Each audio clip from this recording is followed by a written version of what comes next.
나만의 쉼터 시즌업 써니입니다. 안녕하세요, 소피입니다. 1월 중순으로 들어서니까 감기가 좀 나아져서 이제서야 정상 목소리로 돌아왔어요.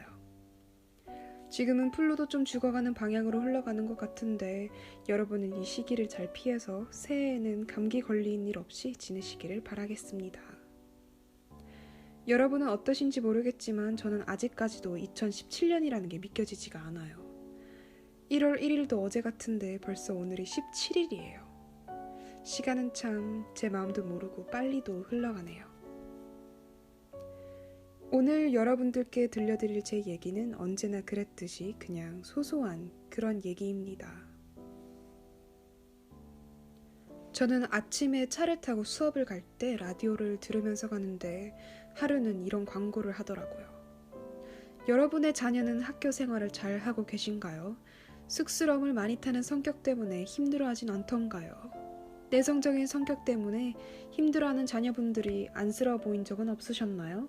여러분들의 자녀를 떳떳하고 당당한 아이로 키우고 싶다면 저희 캠프에 오십시오. 뭐 이런 광고였습니다. 그냥 들어보면 전혀 문제가 없는 광고이긴 하지만 내성적이었다면 굉장히 내성적인 성격을 가지고 20몇 년을 살아온 사람으로서 뭔가 기분이 참 안타까우면서도 화가 나기도 했어요. 많은 감정을 느꼈던 것 같아요. 그 이유는 이 세상은 외향적인 사람들을 중심으로 돌아간다고 생각하기 때문이죠. 뭔가 어쩔 수 없는 걸 알기 때문에 더 슬프다랄까요? 성향이라는 것도 피부색처럼 처음부터 한 가지 타입을 가지고 태어난다 볼 수도 있는데 언제부터 이 세상은 내성적인 성향은 좋지 않은 것이고 외향적인 성향만 좋은 것처럼 미디어엔 표기가 돼버린 건지. 저는 어렸을 땐 지금보다 훨씬 더 내성적이었어요. 발표는커녕 새로운 사람을 만날 때면 목소리를 들려주지도 않았던 것 같아요. 인사도 고개로만 꾸벅 인사하고 좋으면 웃음만 지어주고 싫으면 인상만 좀 찌푸려지고 혼자 상상의 나라를 펼치면서 노는 것에도 엄청나게 재미를 느꼈고 그림 그리고 점토로 무언가를 만들고 그렇게 대부분 놀았던 것 같아요. 그래도 점차 사람과 친해지면 그땐 말도 하고 같이 뛰어놀기도 했고 그랬어요. 하지만 사람들과 편하게 얘기할 수 있는 그 단계까지 선생님의 꾸중도 있었고 부모님의 걱정도 분명 있었겠죠. 어렸을 때부터 저는 세상이 만들어 놓은 잣대에 많은 부담감과 내가 이러한 성격을 가진 것에 대한 죄책감도 느꼈던 것 같아요. 어리기도 어렸지만 부모님을 존중하고 사랑하는 작은 아이였고 선생님 말씀도 잘 듣는 학생이 되고 싶다라는 욕심도 있었던 아이였기에 지금의 나는 바뀌어야 돼 하는 생각을 항상 머리 저 끝에 지니고 살아왔던 것 같아요. 하지만 사람이 가지고 태어나는 성향은 완전히 바뀌기엔 너무 어렵고 역부족인 것 같다라는 생각을 해요. 예전만큼 심하진 않지만 시키지 않는 이상 발표는 하지 않고 사람들이 바글바글한 곳보단 혼자서 혹은 한두 명의 친구와 시간을 보낼 수 있는 곳을 더 선호해요. 내성적, 외향적 성격에 대해서 말이 나오니 제가 제일 좋아하는 테드 터크가 생각이 나는데 미국인 작가 수즌 케인의 Power of Introvert, 내성적 사람의 힘이라는 주제로 한 강의였습니다. 이 강의에 대해서 얘기를 하기 전에 아주 짧게 작가님 소개를 좀 해보자면 프린스턴에서 잉글리시 전공으로 학사 학위를 따셨고 그 후로 하버드 러스쿨에서 졸업을 하고 한동안은 변호사 일을 하셨다고 해요. 엄청 똑똑하신 그런 분이죠. 그럼 다시 강의 얘기로 돌아와 보자면 이 강의는 외향적인 성향을 추구하는 세상에 아무도 관심 없어하는 내성적인 성향이 과연 무엇인지, 사회가 추구하는 성향이 어떠한 문제가 되는지, 그리고 우리는 이러한 문제를 어떻게 다 같이 풀어나가야 하는지에 대해서 얘기를 해줍니다. 그럼 수즌 케인 작가님이 말했던 강의 내용의 몇 부분만 읽어드리도록 할게요. 작가님이 강의 때 말한 그대로 읽어드릴게요. 항상 제가 들은 이야기는 왜 그런진 모르겠지만 조용하고 내성적인 성향은 올바른 방법은 아니었고 그때마다 저는 더 외향적인 것처럼 해야만 했습니다. 그리고 항상 이런 생각은 잘못되었다고 생각하면서 내성적인 면은 그 자체로 아주 좋은 면이라고 생각했습니다. 하지만 수년간 이런 저의 직관을 거부했죠. 그래서 저는 오랫동안 바래왔던 작가의 길을 가는 대신 월스트리트의 변호사가 되었습니다. 제가 용감하고 적극적이라는 것을 증명할 필요도 일부는 있었습니다. 제가 친구들과 근사한 저녁을 먹고 싶을 때 저는 복잡한 술집으로 자리를 뜨곤 했습니다. 그리고 이런 자신을 무력화하는 선택을 했는데요. 아주 반사적으로 결정을 했지만 제가 그러고 있다는 것조차도 모르고 있었습니다. 이런 것들이 바로 많은 내성적인 사람들이 행동하는 방법입니다. 그것은 확실히 우리에게 손해이고 주위 동료들이나 나아가서는 사회적인 손해이기도 합니다. 과장을 좀 하자면 전 세계적으로 손해죠. 왜냐하면 창의성과 리더십에 있어서 우리 자신이 가장 잘하는 것을 아는 내성적인 사람이 필요하거든요. 인구의 3분의 1은 내성적인 사람들입니다. 그 모든 사람들이 우리 사회에 깊이 박혀있는 그런 편향에 시달리고 있습니다. 사람들은 어렸을 때부터 우리가 하는 행동을 뭐라고 말하는지도 모르는 채 이런 편향을 내면화합니다. 이런 편향을 명확하게 보기 위해서 내성적이라는 것이 무엇인지 이해할 필요가 있어요.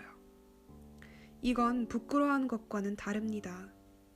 부끄러움은 사회적인 판단에 대한 두려움이고 내성적이라는 것은 사회적 자극을 포함해서 자극에 어떻게 반응하느냐에 대한 문제입니다. 그래서 외향적인 사람들은 많은 자극들을 갈망해요. 반면에 내성적인 사람들은 조용하고 절제된 환경에서 가장 생동감 있고 자신의 최대 능력이 나오는 것을 느낍니다. 항상은 아니지만 절대적이진 않죠. 대부분 그렇게 느낍니다. 그러면 우리 같은 사람들의 재능을 극대화하는 방법은 내성적인 사람들에게 맞는 자극적인 환경에 자신을 보내보는 거죠. 하지만 바로 이런 곳에 편향이 나옵니다. 가장 중요한 기관인 학교와 직장은 대부분 외향적인 사람들이나 외향적인 사람들의 많은 자극에 대한 필요에 맞게 만들어졌습니다. 전 이걸 들었을 때 마음이 뻥 하고 뚫리는 기분이었어요. 학교 생활을 할 때마다 난 항상 최선을 다해서 모든 것에 임하고 있는 것 같은데 왜 난 항상 부담감에 억눌려 있고 스트레스를 계속해서 받아오는 느낌인 건지. 지인들도 넌 왜 이렇게 안 나가냐, 심심하진 않냐, 좀 바뀌어라, 바뀔 필요가 있는 것 같다라는 말을 저에게 자주 하곤 했었는데 그럴 때마다 물론 걱정해서 나온 충고이기에 기분 나쁜 거 없이 잘 받아들였고 그냥 내가 이 커뮤니티에는 어울리지 않는 성격을 가지고 있어서구나 하고 제 자신을 탓하기만 바빴던 것 같아요. 하지만 수잔 케인 작가의 말을 듣는 순간 내 자신 그대로 이해해주는 사람도 어딘가에 있긴 있구나. 많은 사람들이 구성하고 있는 이 큰 사회에 그중 영향력 없는 한 사람이라 해서 너가 바뀌는 게 더 쉽고 빠르니 너가 사회에 적응해서 문제되는 네 성향을 바꿔라 라는 식이 아닌 사회의 문제로도 봐줄 수 있는 저 사람의 관점이 그냥 너무 고마울 뿐이었어요. 내성적인 성향에 대해 관심이 고팠다라고 할 수도 있겠죠. 내 자신이 내성적인 것에 대해 부끄러움이 없고 너무나도 행복하다 해서 문제가 없는 건 아니잖아요. 나 혼자 사는 세상이 아니기 때문에 다른 사람들과 지내려다 보면 내 문제가 다른 사람에게도 문제가 될 수 있고 하다 보니 맞춰가야겠다, 적응해야겠다라는 마인드셋이 지배해왔던 것 같아요. 그래서 더 이해받는 것에 갈핍이 되지 않았나 싶기도 하고요.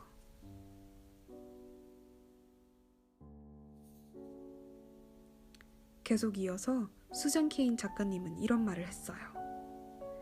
현대 심리학에서 주는 영감을 생각해보면 이런 건 별로 놀라운 일도 아닙니다. 본능적으로 흉내를 내고 의견을 따라가지 않으면 사람들의 모임에 들어갈 수 없다는 건 알려진 사실입니다.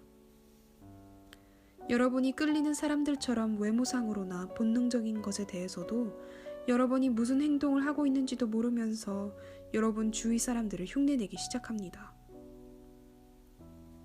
그래서 그 사람들은 가장 지배적이고 카리스마 있는 사람의 의견을 따르게 되죠. 말을 잘하는 사람과 좋은 아이디어를 생각하는 것 사이에는 아무런 관계가 없는데도 말이죠. 그래서 가장 좋은 아이디어를 가진 사람을 따를 수도 있고 아닐 수도 있습니다. 여러분은 정말로 그걸 우연에 맡기고 싶으신가요? 모든 사람들이 홀로 가서 더 잘한다면 집단의 행동에서 나오는 왜곡된 문제들을 탈피하는 좋은 아이디어를 만들어낼 수 있습니다. 그리고 나서 한 팀으로 모여서 잘 관리된 환경을 통해 이야기하고 거기서 시작해도 되는 거죠. 이 모든 것이 사실이라면 왜 사람들은 잘못하고 있는 걸까요? 왜 학교나 직장을 이렇게 만들고 있는 걸까요? 그리고 왜 내성적인 사람들이 혼자서 뭔가를 하려고 하는 게 죄를 짓는 것처럼 느끼게 만들까요? 한 가지 답은 우리의 문화적 역사 속에 깊이 숨어 있습니다. 서양 사회, 특히 미국은 생각하는 사람보다는 활동적인 사람을 선호합니다. 생각하는 남자 말이죠. 하지만 초창기 미국에서는 역사학자들이 성향의 문화라고 부르는 시대에 살았습니다. 그 당시에는 사람들이 내면성이나 윤리적 청렴에 더 가치를 두었습니다. 요즘 시대의 자기 처세에 대한 책을 보면요. 모든 책의 제목들이 성격, 세상에서 가장 거대한 것 같은 식입니다. 그리고 겸손함으로 칭송받은 아브라함 링컨을 롤모델로 활용합니다. 랄프 월도 에머슨은 링컨을 우월성으로 공격하지 않는 사람이라고 부릅니다. 하지만 이제 우리는 20세기를 보내고 역사학자들이 개성의 문화라고 부르는 새로운 문화시대로 접어들었습니다. 사람들은 농업경제 시대에서 발전하여 대기업의 세계로 나아가고 있습니다. 그래서 사람들이 갑자기 작은 마을에서 도시로 이동하고 있습니다. 그리고 평생 알고 지내던 사람과 일하지 않고 낯선 사람들 틈에서 자신을 증명하면서 살아야 합니다. 그래서 아주 당연하게도 매력과 카리스마와 같은 자질이 갑작스럽게 아주 중요하게 되었습니다. 그래서 그런 처세술 책들은 이런 새로운 필요성을 만족하기 위해 바뀌었고 처세술과 인간관계론과 같은 제목을 달기 시작했습니다. 그리고 롤모델로 정말 위대한 세일즈맨을 택합니다. 이것이 바로 우리가 오늘날 살고 있는 세상입니다. 그게 우리 문화 유산입니다. 그 어떤 것도 사교 능력이 중요하지 않다고 말하지는 않습니다. 그리고 제가 단체 정신을 없애버리고자 말하는 게 아닙니다. 산 꼭대기로 외롭게 현자를 보낸 종교 또한 우리에게 사랑과 믿음을 가르칩니다. 오늘날 과학이나 경제학에서 직면한 문제들은 너무 거대하고 복잡해서 여러 사람들이 함께 모여서 해결해야 합니다. 하지만 내성적이 될 수 있는 자유를 주면 줄수록 그 사람들은 이런 문제에 더 좋은 해결책을 제시할 수 있다고 말하는 것입니다.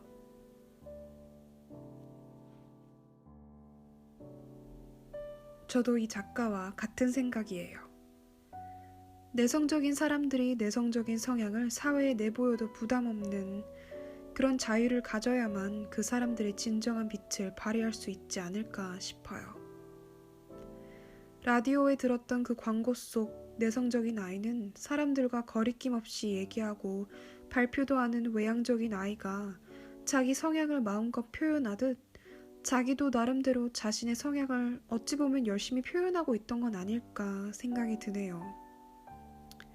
외향적인 사회에 맞추어졌던 우리의 눈높이를 조금은 틀어서 같은 상황을 다르게 봐줄 수 있는 여유로운 시각이 필요한 것 같아요. 이것 또한 내성적인 사람에게서 나온 편향적인 의견이었습니다. 소소한 얘기를 하고 시작해서 여기까지 왔네요. 여러분의 의견도 좀 들어보고 싶어요. 듣고 떠오르는 생각이 있다면 밑에 댓글에 남겨주셔도 되고 메일을 보내주셔도 됩니다. 그럼 제가 준비한 얘기는 여기까지고요. 다음 라디오 때 뵙겠습니다. 소피였습니다.